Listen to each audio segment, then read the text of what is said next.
একটা ঝিঝি পোকা অনবরত ডেকে চলেছে।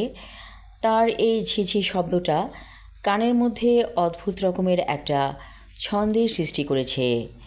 রাবু বারান্দায় বসে বসে ঝিঝি পোকার ডাক শুনছে চোখ বন্ধ করে। এখন সন্ধ্যাবেলা। সন্ধ্যা হতে এখানে ছুপ করে আধার নেমে আসে।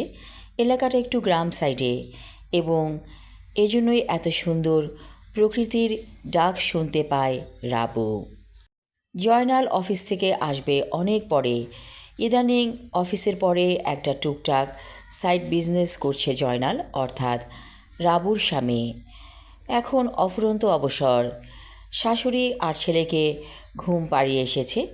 শাশুড়ি অবশ্য মধ্যরাতে উঠে বলবে, আমাকে এক কাপ চা দাও বৌমা। এই এক অদ্ভুত শাশুড়ি। চায়ের নেশা তাকে পাগল করে দিয়েছে। এই চা চা করেই সে ব্রেন স্ট্রোক করেছে 2বার। রাবু অনেক বলেছে আপনি আর চা খাবেন না, তবুও তার শাশুড়ি বলে, চা হলো আমার প্রাণ, চা না খাইলে আমি বাঁচতে পারুম না। এখন এই ঝিঝি ডাকটাকে অনুভব করছে রাবু।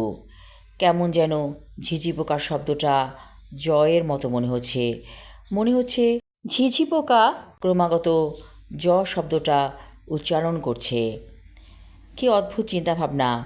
রাবুর মাঝে মাঝে এমন হয়, একটু উল্টোভাবে ভাবনাগুলো ভাবতে ওর কাছে ভালো লাগে। হঠাৎ করে রাবুর চিকেন প্যাটিস খেতে ইচ্ছে করছে। জয়নালকে ফোন দিয়েছিল। জয়নাল বলেছে বাসায় আসতে 11টা বেজে যাবে। মোড়ের দোকানে একটা নতুন বেকারি হয়েছে, সেখানে চিকেন প্যাটিস খুব ভালো বানায়। রাবু তাড়াতাড়ি তৈরি হয়ে বের হয়ে গেল, বাইরে থেকে দরজা তালা দিয়ে। তারপর মোড়ের দোকানে যেয়ে চিকেন প্যাটিস কিনল এবং চা কিনে নিল। ফ্লাস্ক সাথেই ছিল, যার কারণে 2 কাপ চা নিতে সমস্যা হয়নি। কিছুক্ষণ পর রাবু চলে এলো বাসায়। তারপর দরজা খুলে ভেতরে প্রবেশ করলো। সুন্দর একটা চায়ের মগে চা ঢেলে নিল এবং একটা প্লেটে নিল চিকেন প্যাটিস। বারান্দায় একটা ছোট টেবিল আছে এবং চেয়ার।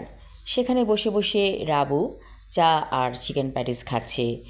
নিজেকে মনে হচ্ছে যেন অনেক সুখী। আসলেই রাবু সুখী মানুষ। কোনো কিছু নিয়ে গভীরভাবে চিন্তা করে না এবং চিন্তা করে না বলেই সে ভালো আছে। এখন এই মধ্যবয়সে তার মনটা যেন 20 বছরের তরুণীর মতো হয়ে থাকে সব সময়।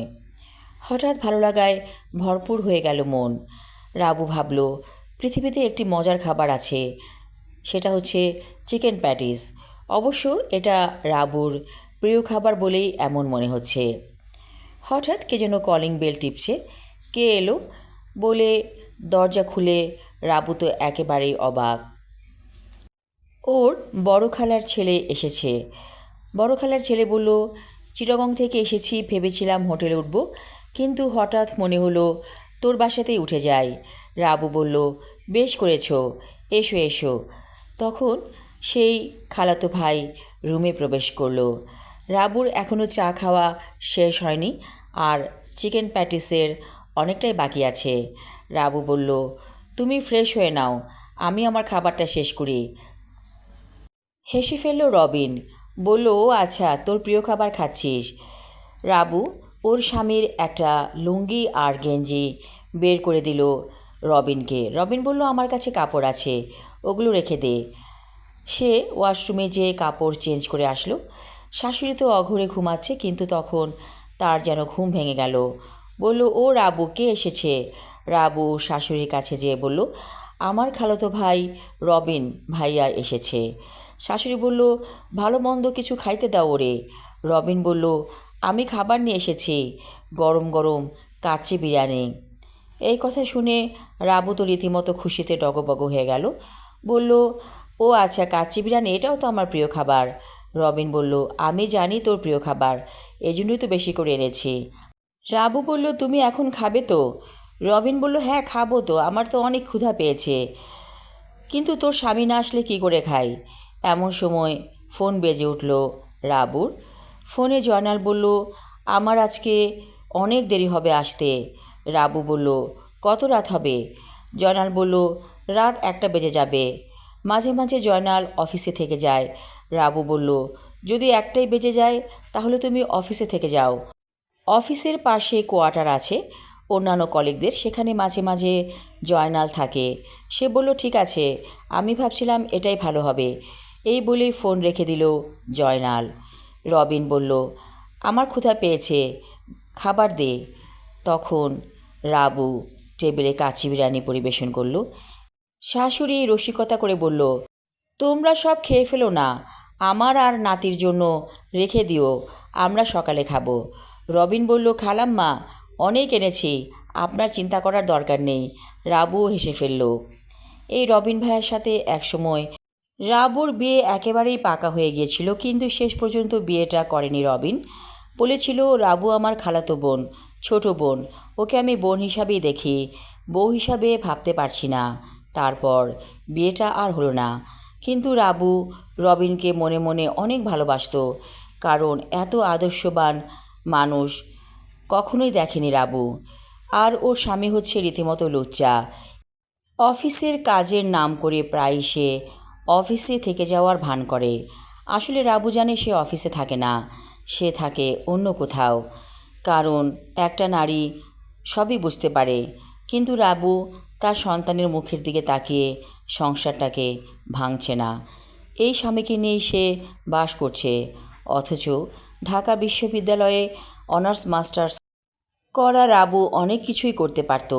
অত্যন্ত তুখোড় ব্রিলিয়ান্ট ছিল রাবু, কিন্তু সংসারের চিন্তা করে চাকরি আর করেনি। আর ছেলেটাও হয়েছিল বিয়ের পরপর, কি আর করা। এর মধ্যে আবার শাশুড়ির করেছে ব্রেন স্ট্রোক। জয়নাল একমাত্র ছেলে, আর কোনো ভাই বোন নেই তার। এই কারণে অনেকটা স্যাক্রিফাইস করেছে রাবু সংসার দেখার জন্য। যাই হোক, রবিন খেতে খেতে বলল, বিরিয়ানিটা অনেক মজা। রাবু বলল, এই বিরিয়ানিটা অনেক নাম করেছে, তুই খানা।